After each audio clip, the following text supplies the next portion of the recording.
तो चार आदमी आए और मेरे को धक्का मुक्की किया और मेरा चैन खींच के लेके गए और बड़ी चाकू लेके आए थे और यहाँ मैं ऊपर चढ़ रहा था और चैन निकालो और चैन खींच के मेरा लेके गए।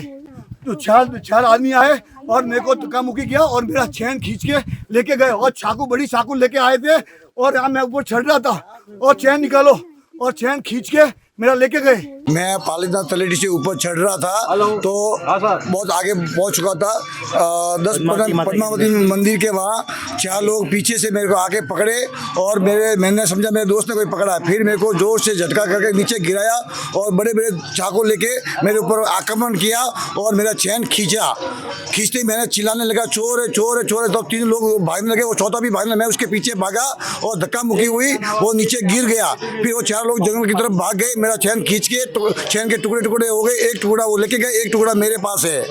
आपको कोई हुई? थोड़ी सी मेरे को दिक्कत हुई है, गर्दन के वहाँ पे लगी है और खुखार जैसे आतंकवादी हो ऐसे आज गुजरात के अंदर अपने तीर्थ के उज्जैन पालना के ऊपर ऐसा हो रहा है, तो अपन को ये ध्यान रखना बहुत जरूरी है।